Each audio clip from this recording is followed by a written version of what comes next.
Hi friends, நம்ம இன்னைக்கு என்ன பார்க்க போறோம்னு சொல்லிட்டு பார்த்தீங்கன்னா டிஸ்ட்ரிக்ட் கோர்ட்ல வந்து வேகன்சி விட்டுருக்காங்க. அதான் நம்ம பார்க்க போகிறோம். இந்த வீடியோவை ஸ்கிப் பண்ணாமல் ஃபுல்லாக பாருங்கள். அதுக்கு முன்னாடி இந்த சேனலை சப்ஸ்கிரைப் பண்ணாதவங்க கீழே இருக்க சப்ஸ்கிரைப் பட்டன் அழுத்தி சப்ஸ்கிரைப் பண்ணிக்கோங்க. பக்கத்தில் இருக்க பெல் பட்டனை டச் பண்ணால் உங்களுக்கு அப்டேட்டட் வீடியோஸ் வந்து சேரும். ஓகே ஃப்ரெண்ட்ஸ், வாங்க நம்ம வீடியோக்குள்ளே போகலாம். இந்த டிஸ்ட்ரிக்ட் கோர்ட் வேகன்சி எந்த டிஸ்ட்ரிக்டில் கேட்டிருக்காங்க அப்படின்னு சொல்லிட்டு பார்த்தீங்கன்னா பெரம்பலூர் டிஸ்ட்ரிக்டில் தான் கேட்டிருக்காங்க.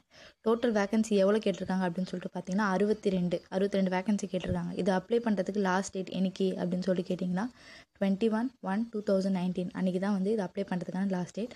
இதோட லிங்க் வந்து நான் கீழே டிஸ்கிரிப்ஷனில் கொடுக்குறேன், அஃபிஷியல் வெப்சைட் லிங்க். நீங்கள் அதில் போய் ஃபாலோ பண்ணிக்கோங்க. நெக்ஸ்ட்டு என்னென்ன போஸ்டிங்க்கு எவ்வளோ வேகன்சி அப்படின்னு சொல்லிட்டு பாருங்கள். கம்ப்யூட்டர் ஆப்ரேட்டருக்கு 6, எக்ஸாமினருக்கு 2, ரீடருக்கு 1, சீனியர் பிஃபில்க்கு வந்து 1, டிரைவருக்கு 1, ஜூனியருக்கு வந்து 3, ஜெராக்ஸ் மிஷின் ஆப்ரேட்டருக்கு 3, ஆஃபீஸ் அசிஸ்டன்ட் 24, நைட் வாட்ச்மேன் 7, மசால்சி 9, அப்படியே வந்து ஒரு 13 போஸ்டிங்க்கு வந்து வேகன்சி விட்டுருக்காங்க. அதுக்கு எஜுகேஷன் குவாலிஃபிகேஷன் என்னென்ன அப்படின்னு சொல்லிட்டு பார்த்தீங்கன்னா கம்ப்யூட்டர் ஆப்ரேட்டருக்கு வந்து நீங்கள் வந்து பிஎஸ்சி கம்ப்யூட்டர் சயின்ஸ் வந்து முடிச்சிருக்கணும்.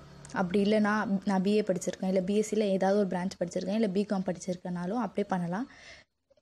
அவங்க படித்தவங்க அதே வந்து கம்ப்யூட்டர் அப்ளிகேஷன் வந்து ஏதாவது கம்ப்யூட்டர் அப்ளிகேஷன் ஏதாவது கோர்ஸ் வந்து டிப்ளமோவில் நீங்கள் முடிச்சிருந்தால் அதுக்கு வந்து அப்ளை பண்ணலாம்.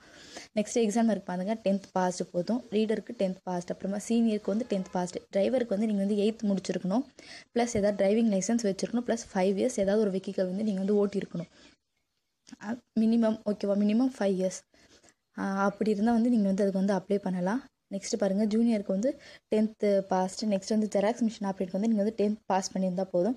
ப்ளஸ் எங்கேயாவது வந்து ஒரு எக்ஸ்பீரியன்ஸ் இருக்கணும், ஜெராக்ஸ் மிஷின் வச்சு ரன் பண்ண எக்ஸ்பீரியன்ஸ் இருக்கணும். நெக்ஸ்ட் வந்து ஆஃபீஸ் அசிஸ்டண்ட்டுக்கு வந்து 8th பாஸ், நைட் வாட்ச்மேனுக்கு வந்து பேலன்ஸ் உள்ள ஒரு 5 போஸ்டிங்க்கு வந்து நீங்கள் வந்து ரீட் அண்ட் ரைட் இன் தமிழில் வந்து எழுத படிக்க தெரிஞ்சிருந்தால் போதும், நீங்கள் வந்து அப்ளை பண்ணலாம். நெக்ஸ்ட் வந்து ஏஜ் பாருங்கள், 18 to 35 இருக்கிறவங்க இதுக்கு வந்து அப்ளை பண்ணலாம். ஏஜ் ரிலாக்ஸேஷனும் பார்த்துக்கோங்க. இதுக்கு வந்து அப்ளிகேஷன் ஃபீஸ் வந்து கிடையாது, நீங்கள் அப்படியே வந்து அப்ளை பண்ணலாம். Application fees is nil. Next வந்து ஏஜ் ரிலாக்ஸேஷன் பாருங்கள், 5 years 3 years ஒரு கேஸ்ட்டுக்கு ஏற்ற மாதிரி ஒரு இயர்ஸ் வந்து உங்களுக்கு வந்து ஏஜ் ரிலாக்ஸேஷன் கொடுத்துருக்காங்க. நெக்ஸ்ட் வந்து சேலரி பாருங்கள் எவ்வளோன்ட்டு.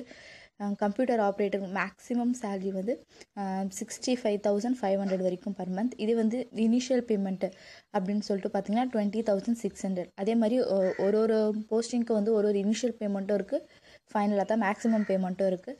அது வந்து நீங்கள் பார்த்து வெரிஃபை பண்ணிக்கோங்க. நெக்ஸ்ட் வந்து செலெக்ஷன் ப்ரொசீஜர் என்ன அப்படின்னு சொல்லிட்டு பார்த்தீங்கன்னா written exam plus personal interview and document verification. Written exam எழுதி அதில் நீங்கள் வந்து பாஸ் ஆகிட்டீங்க, நெக்ஸ்ட் ஒன் செலக்ட் ஆகிட்டிங்கன்னா உங்களுக்கு பர்சனல் இன்டர்வியூ வைப்பாங்க. அதில் செலக்ட் ஆகிட்டிங்கன்னா உங்களோட சர்டிஃபிகேட்ஸ்லாம் வந்து வெரிஃபை பண்ணுவாங்க. அதுக்கப்புறமா பாருங்கள், இப்போ எஸ்ஐ ஃபிங்கர் பிரிண்ட் எக்ஸாமுக்கு வந்து ஃபைனல் ஆன்சருக்கு வந்து வெப்சைட்டில் விட்டுட்டாங்க.